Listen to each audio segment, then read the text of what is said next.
છે વડોદરા શહેરમાં આવેલા અંકોલ ગામમાં બાપોદ વિસ્તાર જકાતનાકા પાસે રહેતા અનેક સ્થાનિકો જોડે છેતરપિંડી કરવામાં આવી મકાન અપાવવાના બહાને લાખો રૂપિયાની છેતરપિંડી કરાતા રહીશોમાં આક્રોશ જોવા મળ્યો।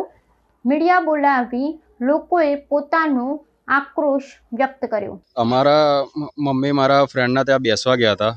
એ ટાઈમે એ ભાઈ ત્યાં એમની જોડે આવીને બેઠા હતા અને એવી વાત ચાલતી હતી કે તમે પણ મકાન ભાડે મરો છો તો તમે પોતાનું કરી લો। એટલે એ બેન જોડે વાત કરતી તો મારી મમ્મીએ એમને પૂછ્યું કે તમારે માસી મકાન છે કે તમારે ભાડામાં જ રહેવાનું? તો મારી મમ્મીએ એવું કીધું કે મારે પણ ભાડામાં જ રહેવાનું છે, તો મને અપાવશો તો એ બહુ સારું રહેશે।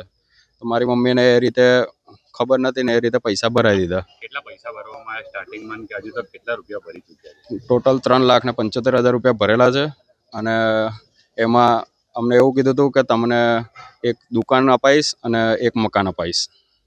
તો તમને તમારી શું માંગ છે? તમે કેવી રીતે કોન્ટેક્ટ કરવામાં આવ્યો અને કેવી રીતે પૈસા ભરવા? અમારે તો એ રીતે વાત થયેલી કે 12 તારીખે જે દિવસે મકાન ખાલી થશે તો 12 તારીખે તમને આવીને હું જાતે અપાઈ દઈશ। પછી એમનો ફોન સ્વિચ ઓફ આવવા માંડ્યો એટલે અમે હોતા ઘરે આવ્યા, કેમ કે મહિનો થઈ ગયો ફોન લાગતો નથી, સ્વિચ ઓફ છે। ક્યાં મકાન આપવાના હતા તમારા પાસે એટલું payment? Waghodia road urban residency પ્રધાનમંત્રી આવાસ યોજનામાં। શું તમારી માંગણી છે? અમારી માંગ એક જ છે કે એ માણસ જાતે પકડાય અને આ રીતે બીજા જોડે છેતરપિંડી કરતો અટકી જાય। લોકો જોડે છેતરપિંડી કરવામાં આવે? એમ તો અમારી જોડે 10-12 જણા છે, બીજા હજુ અલગ આવશે, બીજા હજુ છે પણ ખ્યાલ છે નથી અત્યારે કેટલા છે। શું પોલીસ ફરિયાદ કરવામાં આવશે? શું કરવું? એટલે અત્યારે જાણ મળી એટલે હવે પોલીસ ફરિયાદ તો કરીશું જ। શું તમારી માંગણી છે? અમારી માંગણી એ જ કે આ માણસ પકડાય ને એને એટલે એના પર ફોટો છે કઈ? હા છે ને। જી આપનો પરિચય? મારું નામ પટેલ વાસુ છે। હું બાપોદ પુષ્ટિપ્રભા સોસાયટીમાં રહેતી હતી।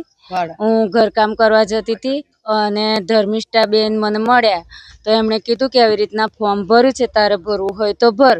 પછી એ ભાઈને બીજા દિવસે આવ્યા મારા ઘરે, મારા ઘરવાળા ના પાડતા હતા, મમ્મી મારા છોકરાને રહેવાનું થઈ જાય, મારા પાસે પૈસા નહોતા, મેં મારી રકમો મૂકી મણમપુરમાં અને એ ભાઈને પૈસા આપ્યા। મેં તૈયારીમાં જ ભરો બેન, તૈયારીમાં મેં ભર્યા, અમને કુબેર ભવન લઈ ગયો, તો અમારી જોડે સહીઓ કરાવી, બહાર કરાવી, અમને ઉપર લઈ ના ગયો ઓફિસમાં, કંઈ નહીં। પછી 10 દિવસ થઈ ગયા, મેં કીધું ભાઈ કેવું થયું? હા બેન મહિનો વાર લાગશે। આવું કરીને છેલ્લા 2 વર્ષથી અમને મારો ભાઈ મરી ગયો, મમ્મી મરી ગઈ, છોકરો બીમાર છે, આવું બાના બતાવ્યા કરો એ ભાઈ। અને અમારા કુલ લાખ રૂપિયા છે મારા, હું રકમો મૂકીને ભરેલા છે, બસ મને ન્યાય જોઈએ, એ ભાઈ અમને મળવો જોઈએ। પોલીસમાં પાસે એટલી જ અમારી માંગ છે કે અમુક લોકો કેવી રીતે થઈને તમે ક્યાં મળ્યા હતા અને કેટલા પૈસા સ્ટાર્ટિંગમાં ભરવામાં આવ્યા? સ્ટાર્ટિંગમાં મારી જોડે ભાઈ 24,600 લીધા હતા ફોર્મ ભરવાના, ફરી મને 18,600 લીધા દસ્તાવેજ માટે, ફરી બીજા 3,000 બેંકની લોન પાસ કરવા માટે લીધા। ફરી મને ફોન કરે એમ કે બેન તમારી સબસિડી ઓછી જમા થઈ છે તો 33,000 તમારે આપવા પડશે। મેં ડભોઈ સોનીની દુકાનમાં મારી ચેન ગીરવે મૂકીને એ ભાઈને મેં 33,000 રૂપિયા આપેલ છે। ટોટલ તમારા પાસે કેટલા પૈસા લેવામાં આવ્યા છે? ટોટલ મારી જોડે 96,000 લીધા છે ભાઈ। તમારા પાસે એવિડન્સ પ્રૂફ શું છે? હા મારા છોકરાના ફોનમાં છે, એને અમે પૈસા ગૂગલ પે કરેલા ને એ, અને 33,000 તો મેં એને કેશ આપેલી છે। તમારું નામ? મારું નામ જ્યોતિબેન છે। તમારી શું માંગણી છે? બસ એ ભાઈ હાજર થાય, અમને ન્યાય મળે।